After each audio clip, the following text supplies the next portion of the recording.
Don't worry, guys. I'm coming. I'm a coming. And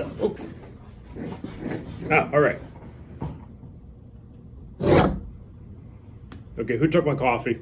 Which one of you guys tried to take my coffee? This is mine. I'm not awake yet. I need that. That's life juice right there. That brown butter caramel from Starbucks, not a sponsor. All right. So today is Sunday, June the 7th.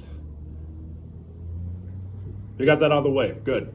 So here's the thing. We've been trying to do videos Monday through Friday. We have, I think, 7 or 8 videos already recorded in the queue, ready to rock and roll. But today is special. Today we have a friend of the stores, friend of the channel, friend of myself, coming down to trade in a whole bunch of Magic singles, hoping to acquire a box of Double Masters, hoping to get a sealed box of Core 21, the collector's booster. He wants the fancy version, so he's hoping to get that today. Not sure he's going to get there. I'll keep you guys posted after he shows up. We do the audit, and then we'll do another thing at the end where I kind of summarize what we got, what we were comfortable doing. So I'll give you a short Reader's Digest version of what's going to happen, or what usually happens. So Brandon, he's a great dude. He likes opening really cool product. But he's an EDH player. There's anything wrong with that. I'm also one myself. And he keeps the things that he likes for his decks because he has ideas and he wants to build around them, but he also likes the feel of opening product. So the rest of the stuff ends up somewhere, right? Well, it ends up here. We end up getting it. So he trades it in and just uses it to kind of flip and move for other stuff. So that's what's probably going to happen today. He did this last year as well. He had some Ultimate Masters. I think he had a bunch of Commander product. What else did he have? Modern Masters 17, Eternal Masters. He had a whole bunch of stuff. It ended up being like $2 or $3 grand worth of product that he was trading to trade up. So we're going to meet with him. We're going to sit him down. He's going to introduce himself. We're going to go through the collection, and I want to give you guys a little bit of an inside edge or inside look at how we do things when we do a mass trade-in. He's coming in before business hours. We're open at 2 p.m. Till 7 p.m. Tuesday through Sunday. Right now it's about 10:45. Not that you guys know that, because it probably we've posted until probably about 4 or 5 o'clock tonight when it's all taken care of. But so we're going to be taking the time to sit down, go over things, and kind of go from there. That way there's no distractions, and I typically try to make appointments so we can just sit down and focus and try to avoid interruptions from other patrons coming in. Give you guys a little bit of a look here, give you a little bit of an insight. So Steve's going to be doing a couple of videos himself. He's going to be doing one about Final Fantasy. He's going to be doing a video talking about Paper Magic versus Arena, seeing if maybe the decks translate over from one form to the other. So that's going to be a really cool thing. And which reminds me, he actually has something to go on now since we're able to play Paper Magic in store. We met our occupancy of 16 people on Friday, which was amazing. We want to thank everyone who came out and support. We actually had one of our best sales days on Friday. It was like a big grand reopening thing. So that was very, very cool, very much appreciated. So if you guys can keep doing that, that'd be awesome so we can stay here a lot longer. So again, thank you guys for your support. I'm going to actually cut the video for now. When Brandon shows up, we'll again do that take, then we'll do an outro thing at the end. And I'll talk to you about my philosophies on trading singles for sealed product and vice versa, and we'll kind of discuss that. All right, guys. See you in a little bit. It takes a while to get around to the other side. All right, we have a long table. All right, guys. Welcome back. I mean, it's the same video, so not really welcome back. Thank you for sticking around a few extra seconds to get to this part. So as you can see, I'm not by myself anymore. I got some friends here. Josh behind the computer doing his thing, and we got Brandon, the guy who likes to trade stuff in for more sold product. He's been nice enough to bring in, I think, about 4 binders worth of goodies for us. So go ahead and tell the people a little bit about yourself, how long you've been playing, things like that. Kind of set the scene for who you are as a Magic person guy. Sure. So my name's Brandon. I kind of got into the sport around 14, I believe, whenever Marin pre-con deck came out in EDH. EDH was really how I was introduced to this sport, and I just never really got into the 60 card games. I know most people really love that stuff. For me, I feel it's a little too you can guess what's going to come. You see the deck, right. First couple of turns, you already know what you're dealing with. I just kind of like having 99 different cards, even though you never really get to see all of them. You really get a chance to play that deck for a long time. You're not forced to have to buy new stuff regularly, and I think that makes that much more enjoyable. Yeah, for sure. So me as a player, I typically buy a box of every new set that comes out and keep all the great stuff, and a lot of times I'll donate some of the commons to nerds so that way they have some extras. And so I've collected quite a bit over the years, from decks that I've built and just don't use the cards anymore, or a product that I've got that I just don't think I'll use in EDH, or maybe it's just cards that really aren't for EDH. So I came here today, bring it to you guys, see what we can do for some of the future products that are coming out this year, so I don't necessarily have to get cash out of my pocket. Helps you guys out, helps the community out, we all win. Yeah, absolutely. Now, I love how you say sport. Does that make us all like athletes? The guys show up like, sorry, Mom, I got a big game Friday night. I'm going to be turning some stuff sideways. I might need a Gatorade to tap all that stuff down. I mean, people that I know that don't play this, I kind of say that to them. They're like, what are you doing Friday? I'm like, hey, there's going to be some spell singing stuff going on. I don't know that if I'm going to be around. And they just kind of look at me crazy, but I accept it. So. Oh, and that's the cool thing, too, is now that we're kind of moving away from the quarantining to the full extent that it was, we can actually get into people turning physical cards sideways compared to taking their whole computers and try to turn them sideways off habit playing Arena. But yeah, we're going to actually switch cameras here. We got the cool webcam here that's kind of pointing this way, and we're going to go back to the iPhone just so we can flip through the collection. Then we'll kind of show you what we're working with, and at the end of the video, we'll do another outro type thing where sit down and talk to you guys for a few more minutes, kind of show you the things we pulled and what we end up doing for Brandon here. And then I'll give you my thoughts on trading singles for sealed product and the benefits and the pros and cons, because there are pros and cons for everything that we do here. So we'll discuss that in a little bit, and we're going to cut cameras real quick.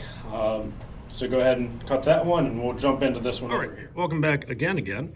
So this is the first binder. Brandon, why don't you tell us what's inside this bad boy? Yep, so I pretty much went alphabetical with everything, but then I went by type. So this is going to be Planeswalkers, and then it's followed by enchantments for this binder. Oh, very cool. And the fact that it's actually organized is a huge thing. I've seen people organize things different ways, like usually by like color or by set, but having it alphabetized is like really cool, because there's how many different versions of Ashiok, how many different versions of Sandra. So knowing like, okay, this is where all the Sandras are, this is where all the Ajani's are, makes it like a heck of a lot easier. So however you guys want to organize your binders when you go to trade in, I'm going to be moving the camera, don't mind this. So however you guys want to organize the binders, as long as it makes sense, definitely helps whoever's doing the audit on the collection. So a couple of Dovins there, some Domries. Remember him from I think Gatecrasher, I think is when he made his first appearance.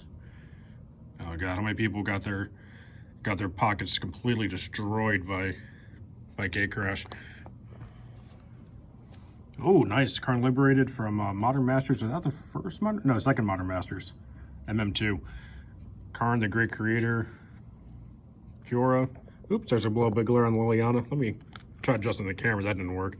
Got the Ultimate Masters version of Lily. Got the Dreadhorde General. Man, she looks majestic AF. And Russian, too. Well, very cool. Majestic Russian. Oh, we got Luca, the nose picker from biology. We know that guy. See him a few times in videos. See, the only thing is, like, I love the extended arts, but it kind of like diminishes like the fun of opening a foil. I mean, if you opened a foil Planeswalker back in the day, even like 2 years ago, it's like the best. Like that, like, oh wow, it's really cool, but like, oh, but it's not the comic book version, with the foil. So it's kind of like, I like they're doing alternate things, but when there's like 6 copies of the same damn card, it kind of... Yeah, and sometimes you end up getting 2 in the same box, and then you're almost disappointed because you've got the same thing already, just a different version of it. Exactly. And if you don't really care about having a specific artwork, you just want one, now you have multiple versions, and what better way than to trade? And there's Ogo, Thief of Value and Dreams. Oh God, a lot of people probably like had to take out second mortgages after that guy. Yeah, even like during Throne era, they did the alternate arts. But I think that's actually from the collector's boosters, I believe. First time they did collector's booster. Okay, we got the got one of the Counter twins up there. I think we'll probably see Will on another page. Probably take a guess. Got all the Sorens. Yep, that's the dual deck version of the Lord of Astrad. You'll also see some of the Secret Lair ones in here as well. Oh, very nice. As a player / consumer, what are your thoughts on Secret Lair? Are you a fan of it? Do you like Wizards selling directly to players, give access to new things, or what are your thoughts on it? Yeah, so at first I really liked the first drops. I bought into Kaleidoscope Killers. The Ur Dragon itself was already $11. The rest of the cards more than made up for the value. And then we found out that we were going to get the Stained Glass Planeswalkers. So that really seemed like the value was going to hold there. Seemed like it was going to be amazing. And in some ways it did. Teferi and the one Nicol Bolas, I believe, held their value. But now all the new Secret Lair stuff is just giving you a different artwork. And it almost feels like unless you want that artwork, you probably already own the card anyways. So it comes down to personal preference. For me, I've not really bought into them yet. And on top of that too, it's like if players are like, oh cool, like I always wanted to get the fetch lands, but I don't want to invest hundreds of dollars in a box of Zendikar, and I can get access to like an Arid Mesa. I mean, it's guaranteed just to get one of each. I mean, that's kind of a cool thing, but I think it kind of just diminishes the collectability of the older stuff, and it's kind of like Wizards' way of saying, hey, we do believe there's a secondary market. Right. But at the end of the day, I mean, if it gives people more access to things they normally wouldn't have access to, I mean, that's definitely a net positive. Yeah, that's where we go through the idea of, these are all game pieces that people want to be available to them no matter what their budget is. And a lot of times, as you just showed, Dublin Season, that card, unless you bought into Battle Bond, you probably didn't buy an earlier version because it was too much for you in the first place. And now it's coming out in a new set again, which may make it a little more affordable, but I think we all know it's still going to stay steady in price. No, exactly. And like you'll see an initial drop in value, like when it is leaked for Battle Bond. I mean, it dropped down like $40 a card, and then it went right back up after a couple months, back up to about $75, depending on the version. And you could say the same for Mycosynth Lattice. It went up and down several times since being reprinted in Battle Bond to now being back up to a pretty hefty price that a budget player is not going to be able to afford. My God, I don't remember that card. Oh, okay, Mr. Booster 2. I kind of forgot what that card existing for a while. And as we remember, ley lines of Anticipation and Void were very, very pricey, and definitely saw some much needed reprints in M20, last year's core set, and that has really helped, as Leyline of the Void was just, I think, about $60 right before that.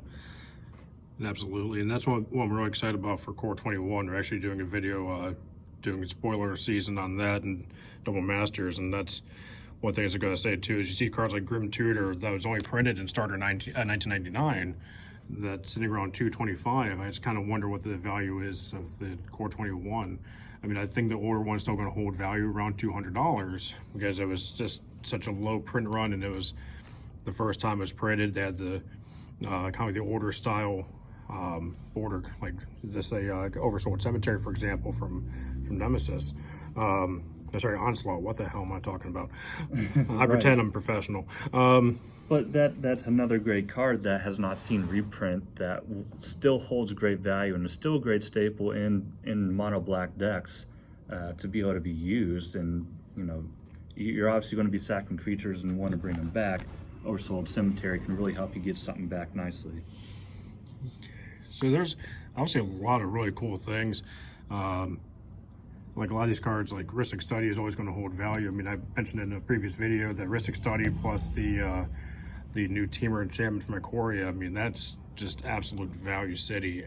I mean, between the two cards, you're spending about $20, but you're getting all these cards that you can do ridiculous things with in a Commander.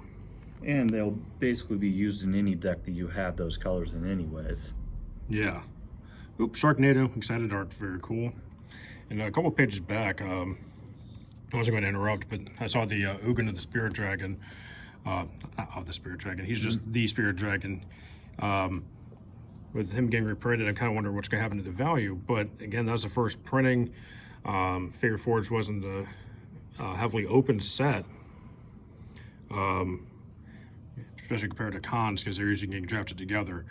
Yeah, it's going to be hard to tell where that value goes, because obviously the original print always seems to hold the best value, but we have all these new ones coming out that have 3 different versions of it. How much value can that really hold is what we're going to find out. Exactly. I mean, I don't know if it's going to get banned as standard, which is a good thing. It seems like there's a lot of cards that they print that are just like, yeah, this is going to break the format. I mean, we saw it happen with the companions. This kind of a little teaser for another video later down the line. But I just don't think Ugin is that playable in standard. I mean, 7 mana is a lot to get to in standard. It's not like EDH, you're going to get it out on turn 3 and no one's losing their mind over it, because they're kind of used to doing the same thing on their end. Right, and you're basically just looking at that point that you're going to be able to wipe out a whole bunch of tokens, maybe a couple other things for his X ability, and with that is basically all the utility of him you're going to get before he gets killed. And plus, there's a lot of like Planeswalker protection type cards, a lot of things say destroy target Planeswalker. So I just don't think he'll be like the same kind of threat that you'd anticipate. So I don't think he's going to be like an $85 card or anything ridiculous when you look at it from that perspective. Yeah, and we've seen just Planeswalkers coming out like crazy now, and so they've been making a lot of support to deal with that, as they were obviously at one time a little more powerful than what the game could handle, depending on the format. So it's definitely great to see that they're building things that are starting to make it easier to deal with. No, exactly. I mean, I kind of want to see what happens to Fairy from War of the Spark, with a lot of these cards being printed to kind of deal with it. I mean, you have that artifact guy, that protection from Planeswalkers, and you can start pinging away at it. I think that card in particular from Core 21 is going to just shoot up in value just to deal with it. It would probably be in every sideboard because, again, it's an artifact, so you can play it in every single deck and it not hinder what you're trying to do as a player. Right. Ooh, Leon's Triumph. Is that foil? I think that's foil, yeah. Yeah, some of the foils are a little bit hard to see sometimes. Oh god, Mythos. Okay, your binder just dropped like $35 in value just by that existing in there. Not every card in here definitely has monetary value, but there's definitely cards that are, there that you just use in decks, because they're just such great utility. That one is not necessarily one of them. I mean, I actually think they're really good in like commander cards. If they're like kind of built around, I think they'll be really solid. Hey Josh, just heads up. I forgot to turn my phone on airplane mode, and I just got like 2 texts from Steve. Just tell him just to kind of forward the messages to you, and then if you can reply, I think you can speak on my behalf. That'd be awesome. Yeah, so I think Putrefy is one of those where if you're running black-green, you're probably going to be running that in there. Oh, yeah. It's not super expensive card, but it's just a staple, kind of like Beast Within. Yeah, and it also played in Modern, too. I don't know if I think it's a sideboard card in Abzan right now. But I think it's Assassin's Trophy kind of pushed everything back a slot. Like I know it kind of knocked out Abrupt Decay in some decks, for example. So I don't know if it has the same effect on Putrefy. I haven't looked that hard at it, but Stifle is always worth about $5-10. Ooh, a Foily Doily Swords to Plowshares. I think that's from the Vault 20. Yep. Tarfire? Yeah, this allows one of those cards that I still think is super powerful. It's Counterspell and Stifle together for 2 blue, 1 colorless, and it still has yet to go up in price too much. I think now's definitely a good time to be buying into that card. Little tower defense action. Tragic Slip, that as a foil. A lot of those foil commons from Eternal Masters have kind of gone up a little bit over the last year or so. It's a slow climb, but it's still climbing nonetheless. I mean, that's one of the few cards you can deal with an Indestructible God with, so it's always great to have that. Ooh, Foily Anticipate. A lot of blue control jerks. I mean, players probably would love that. Essential Vision from Time Spiral with the classic Mark Poole art. He's like one of the OGs. Like OGs, look at that art. Oh yeah. I used to also not really care for the older artwork as much, and it's definitely grown on me now. And I think it's just because wasn't playing around there, and the cards just kind of looked dingy originally. But now it's like the artwork has grown on me, and I almost seek out, special artwork if it's older, even if it has been reprinted 100 times. No, that's like the thing too. Is like if you don't have like nostalgia for it, and like, oh man, I remember playing this, this kind of like sketchy looking art. If it's not something you grew up with, and like that's kind of what I started playing with was back in the Ice Age. Of course, I got out of Magic at a point, then because I was focusing on other things like playing hockey or fast cars and girls or whatever. Or is it Cars and Fast Girls? I can't remember. Anyway. Playing it loose either way. And then I got back in OG Amstrad in 2011. And just to see the vast change that had taken place in a matter of a couple of years I'd taken off was just incredible, because everything's kind of CGI'd now. Everything is very clean. Everything looks like it was taken out like a video game or a comic book, especially now with the comic book style cards. Right. And I kind of appreciate the old art because it looks like they actually spent a lot of time like hand drawing it compared to just, here's a computer, we're gonna throw it in there. And I mean, of course, both take time, but I just kind of appreciate like the hand drawn like merchant scroll type thing, even though it doesn't look as clean as the say a migration path. So monster step foil, mulch. Is that right? I think that's Rebecca. Yeah, Rebecca. Yeah, I think it's safe to say that those cards most likely will not see reprint of that artwork again at this point in time. So no. I think it's good to say that those are going to stay and hold wherever they're at. Players Council, very much a green staple for those EDH players. So what are you building now in EDH? I haven't kind of played with you for a while because of everything going on in the world. Yeah, for sure. So I tore down my wall deck where I had Arcades, and I decided to build Alela, our good old fairy lady.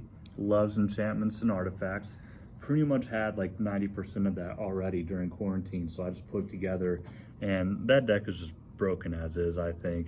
You just have all this mana rocks you can throw down, find ways to untap them, create a whole bunch of fairies, give yourself some pillow fort, swing in, and your opponents can't do anything. Every once in a while, create an infinite mana. So there's that. I've messed around with Estrid. Since I took apart Arcades and I kind of had him as Super Friends, I'm kind of making a weird version of her as Super Friends, which I think is a little more unique. I did see a version of it being done online, but I didn't really care for the deck build, so I decided to make one myself. So that'll be coming out here soon as we get back to normal. And then we will be building a Xenagos deck, but at the same time, Xenagos is just, red-green and pretty much going to be difficult for people to deal with, I think. No, and like that's the thing, is red-green is tough to deal with because there's just so many big dumb threats that just obliterate boards, but unfortunately Gruul doesn't have a lot of access to like good removal or reactive things, so just that's something I saw with the Galactus. It's very fast, but if the game went to turn like 9 or 10, you're kind of just hoping to God someone else kills somebody else that is a threat to you. Yeah, I find like you pretty much, most of my building skill, I believe, builds my boards wider, and so therefore I am susceptible to board wipes, and normally, depending on which deck it is, have a hard time trying to come back from that. My Gitrog deck is probably the one that, no matter what's going on, it's going to survive unless I just can't do anything and I'm locked out altogether.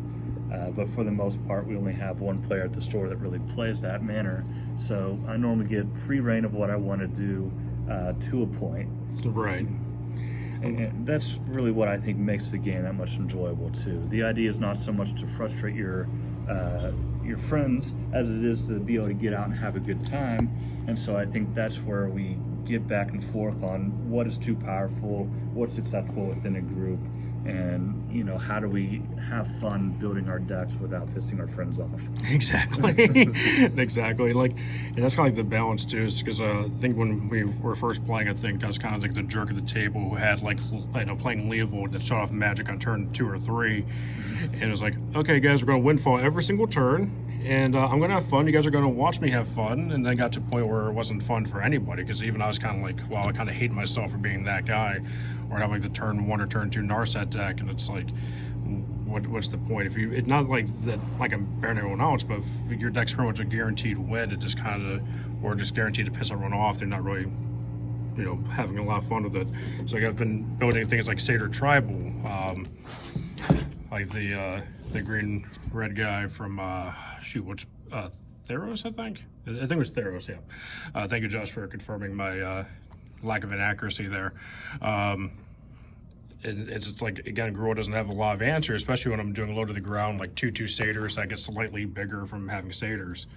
So I mean, it's just more for the sake of having fun. I mean, my win percentage has dropped dramatically, not that I ever kept track of it, but I'm not winning nearly as much, but I'm having a lot more fun. Or if I was playing CEDH, then I'd be going back to playing Leovold. Well, I can't because he's banned. I'd be going back to playing Narset and things of that nature. Most likely your Savala deck as well, as that was sometimes a turn 2 win as well. Oh yeah, yeah. I try to forget about that. I'm sure a lot of players did too. Yep, I have to say, a lot of people were pretty excited about Azusa Lost finally getting Good a catch. reprint. That was I don't know about finally. I mean, this was reprinted like 2 years ago. But. Yeah, Masters 25, but I think we all know that set was not open as much as it was probably the biggest flop of their Masters that they've done.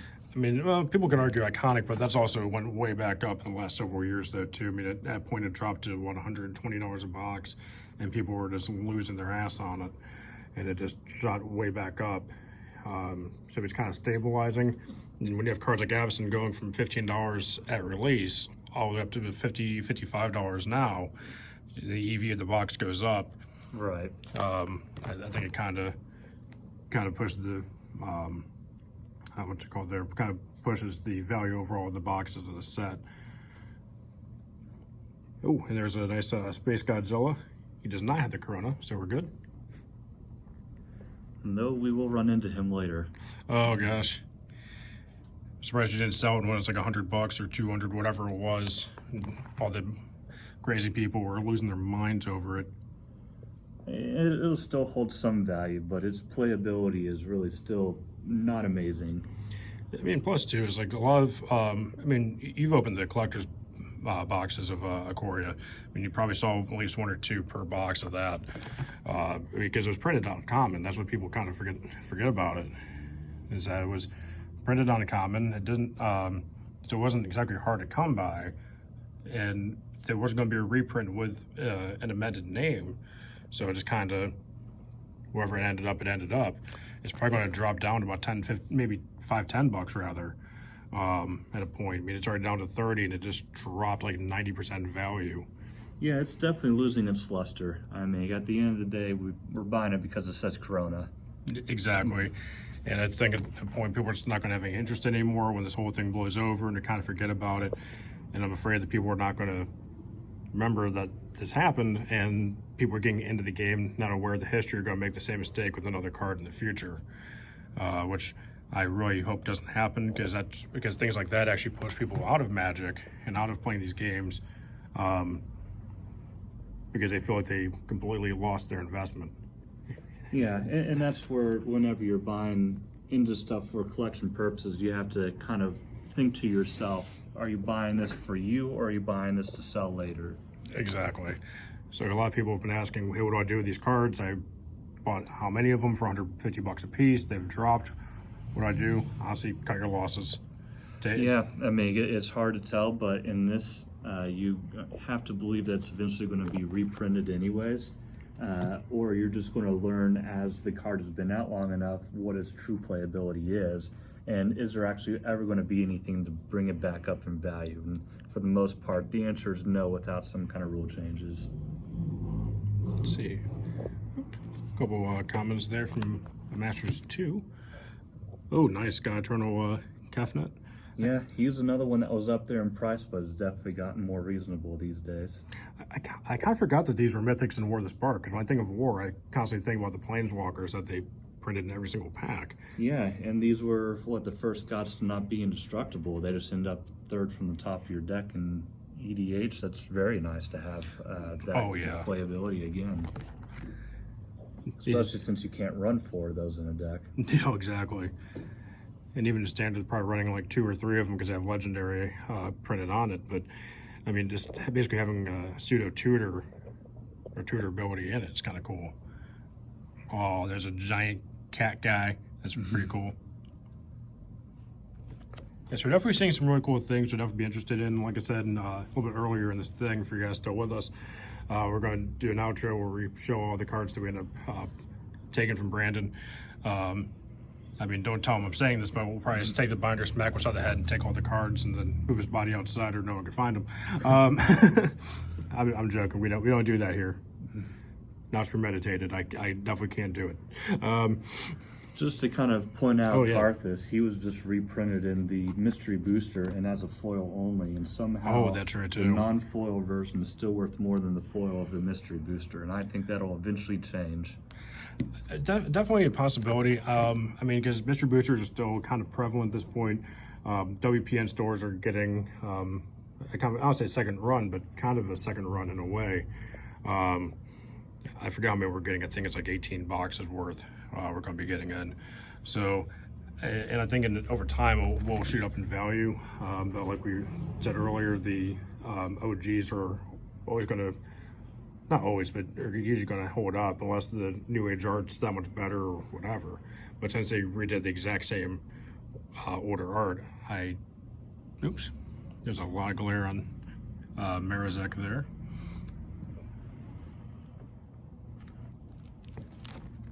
Oops. Oh, nice gold border. We need more gold border in our lives. Yeah, I mean, just because it's not tournament legal doesn't mean you can't play it with your friends. Exactly. Hopefully In a they're much more affordable way. Oh, a foil mold drifter. Very nice. I think that was from the Lore one block originally. Can't remember. I think you're right on that. Oh, Moldrotha. I remember your deck builder on that. Those are very cool. It kind of played like Marin, but with access to blue, which is very cool. I've always been a Sultai fan. Yeah, it's great, but what's funny with Moldrotha is that blue normally is your instants and sorceries, and he really can't reuse them, so you're really just using it for some spot things here and there. And there's our famous Nico Bolas Planeswalker, flip Planeswalker. Actually, one of my favorite cards in this set. It's funny because it has a set that had Omniscience, which is, for anyone who's played with me knows that that's my favorite blue card of all time, because I was like Broken Degenerate Bullcrap, which you've kind of alluded to. It also had Scape Shift and Crucible of Worlds in that set, and the thing that Nico Bolas was actually like my overall favorite card. It's kind of impressive. I mean, Core 19 was just overall an amazing core set. Kind of broke the stigma of core sets being kind of just blah reprints, and I kind of made that point when I was talking about my final thoughts on Ikoria, that Core 21 probably won't compete with Ikoria in terms of power level, and that's looking worse and worse by the day as more spoilers come out. And like we talked about Grim Tutor coming back, the Planeswalkers look absolutely bonkers. I mean, the new Teferi is just mind-blowingly insane. Yeah, I mean, that's basically, he just has the ability to play at anyone's turn. It's just crazy. And as I mentioned earlier in the video, I'd bought into the secret layer of the Kaleidoscope Killers. I bought into a lot of it, hoping for really good stained glass Planeswalkers, hoping their value would go up, and some of them did hold, some of them didn't.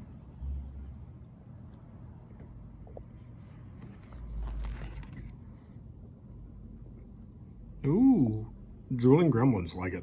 Sakura Tribald, another staple amount of green, even in popper formats as well. I mean, just pop it for basic land. I mean, that's value. Yeah, you can't go wrong with that. Even not just the amount of green, but anything that runs green and you need fixing, it's really cool. Oops, there's a lot of glare, so So that's Sin Triplets Original and the foil version from Mystery Booster right there. Yep, and for you guys who aren't aware, who haven't opened much of the product, that little Planeswalker symbol, bottom left-hand corner, is what signifies that was from the Mystery Booster. Seedborn Muse, printed a few times. Used to be a $20 card, it's about $5 right now. I think it's because it's just been printed so many times, and I think too, a lot of people are kind of moving into Casual Commander. It's a staple, so Wizards is printing more of it to kind of keep up with player demand on the secondary market, and I think that a lot of people are jumping in on it because of that. Yeah, without a doubt. And the fact that it is a very powerful card on its own just works. Oh, yeah. Spandex. Oh, Jesus. Silver Overlord, nice. Soul Warden, very cool. Then from the mystery booster again. My God, my Coke machine keeps making loud noises, which is completely okay because it means it's working. It means the drinks are cold, which means we're going to be grabbing something after this. We've earned it. We've done a lot of talking. We're at the 27-minute mark just on this part of the video. So this adds up, guys. This is going to be a long video today, so we might have to take several trips to the bathroom to get through the whole thing. You got your Tarmogoyf down there at the bottom. Oh, yeah. From the Ultimate Masters. I remember when that card's like a 50-cent bulk rare when it's printed in Future Sight, I think it was. And people were like, oh, this is garbage. Then all of a sudden it found a home and then it skyrocketed like crazy. Well, look at what Future Sight's artwork was. We never did that again, and now we just create much more elaborate artworks instead of something really weird and off the wall. Which I think is why Saga's kind of worked, even though the mechanic is kind of like hit or miss. Seeing like the kind of side-by-side art with the text on the other side, I think it was really cool because it kind of changed that whole dynamic of how a card is traditionally set up. Right. But I mean, Goyf was just kind of like a mad card, and they introduced Planeswalkers, and they added one more thing to make it even more powerful to get that X up. Oh jeez. Oh jeez. He got to the Moggs of Ula. It's a power play page. Yeah. And oh, that's always worth about 15-20 bucks. Arbrask the Hidden, very nice. Got some vampire staples. OG Zendikar too, worth a couple bucks. Apex of Thunder, that's Thor's spirit animal. And again, like we talked about, I mean, there's 1, 2, 3, 3 alternate arts just right there, the same thing, which is right. Something we haven't really run into a whole lot in this shop, where people just seem to be pretty happy just to, oh, there it is, we got the virus. There you go. But we don't have a lot of people, getting ticked off saying, oh, I don't want this or I don't want this one. We don't really have a lot of that. I think people just want the card regardless of version at this point. Of course, you've got the collectors who are going to try to get one of every one or X number of whatever one they like the most. But a lot of people just seem to like basically whatever we have because they all are typically around the same price. I mean, plus or minus $1 or $2 depending on what makes that particular version special. Well, and I think that there's something to be said about that too. The in-person experience of buying something or trading with your friends, you almost look at that card instead of for collectability reasons. You know you're getting it for a deck, and it almost feels initially better because you actually had an experience and you didn't just buy it online. Exactly. Oops. And also, I didn't comment on that. The Wadnakadal, another staple for Pauper there. We got the cosplaying Sandra fan right there. The Nephilims that probably should have been legendaries. Oh, geez, yeah, it's actually. I haven't seen the card in a while. It's because they made that legendary, it kind of defeat the purpose of Commander 16, I think the Brea came out. Right. Where they did the 4-card things for the first time, at least as a legendary set. And speaking of legendary, there's Academy Ruins. That's a legendary land right there. That's always a great one. We got the foiled Tri-Lands, very nice. Oops. So this is what Tri-Lands looked like before the Triomes, for you kids watching who just got into Magic with the Ikoria. Oh, Blood Crypt. It's funny, actually, we were talking before we did the video that Shocklands have been printed, what, 3 or 4 times a piece, and they're still holding relative value. I mean, yeah, they take an additional dip when they're released for launch, but and the fast lands like the Black Fleet Cliffs, they just haven't been reprinted either. Not nearly as many people bitching about them, but they're still a very powerful land and very good. Oh yeah. Yeah, I remember the Tango lands. Takes 2 to tango. Right. And the now this is from Battle Bond. These lands I've always liked quite a bit, especially as a commander player, because you're pretty much guaranteed most times to bring it in untapped, which is the upside for a lot of these duels. Yeah, that might have been the best thing that they printed for Commander land-wise so far. I mean, I like the triomes too, personally, but I still like the Bava Promenade, or however you pronounce that word. At the end of the day, things that can come in untapped and generate usability right away are always going to be far greater value. Oh yeah, and I like the that land cycle from Modern Horizons. I thought that was very well done, very cool. It's kind of like a pain land that has the upside of late game being able to replenish your hand. Yeah, and I feel like it's pretty strong in the 60 card decks, because if you have enough of them in there, you don't mind getting rid of one just to draw that card. No, and exactly. And that's kind of what I like about this set of triomes. I mean, how many times has this happened to you where you're on turn like 9 or 10 and you already have, 9 lands out, you have a couple rocks, you're kind of already there. You're like, crap, I really don't need another land, but you can just cycle it away. And if you need early game fixing, then you can fetch it up. But do another one of those, you need friends to play with this card land cycle. So yeah, this is, obviously, as you guys can see, I mean, this is an absolutely amazing collection we're looking at here. Like I said a few times, we're going to be, I kind of forgot what that looked like because I keep seeing these ones. Yeah, who even wants that artwork, right? Yeah, I know, right? Oh, it's too basic. But yeah, we'll take a video of the ones we end up pulling and giving for ourselves. And I think you actually have all 5 in that set, from what I can tell. Yep, and if they can go in a deck, they're in a deck. I invested a lot into Battle Bond, as it felt like it was a very EDH-friendly set, and I'm very excited for whenever we finally get a second set of Battle Bond for more of those. I mean, like, a lot of people were talking about, like, drafting Commander. I mean, Battle Bond, in a way, kind of felt like that on some level, because it was built as a multiplayer format, so... Right. The 2-headed dragon feel was pretty nice. I even personally got a friend to come out and play and draft at your shop who has never played in a shop before, and that really helped get his comfortability out to come out and play, because he wasn't playing on his own. I remember that. That was, man, it feels like so long ago. Okay. Arm's getting a little tired, so don't mind the shift in my weight there. But yeah, we'll be right back, guys. We're going to take a look. Brent and I are going to negotiate terms, and we'll go from there. All right, see you guys in just a few seconds. Okay, welcome back again. I mean, man, it's going to be one of those like Hollywood movies where there's a bunch of cuts. And I mean, they don't know that. They definitely know there's cuts. I mean, we did the introduction, we did the reintroduction to both of us, and we looked at the things, and then we're back. So that's like four takes. This is definitely new, and it'll get better as we move forward. So yeah, I mean, I'm sure this won't be the last time he's in to trade some goodies in. So this is what we got. I'm not going to go through every single card. I mean, be sure to take a look in the store. Go to the TCG player website. I mean, we got things like Lily on the Veil. We got some alternate art, cool stuff. Got a lot of secret layer type things. So overall, we did pretty well. And Brand's going to get some good sealed product out of it. So I kind of alluded to in the video, well, same video a little bit earlier on, for you guys still with us.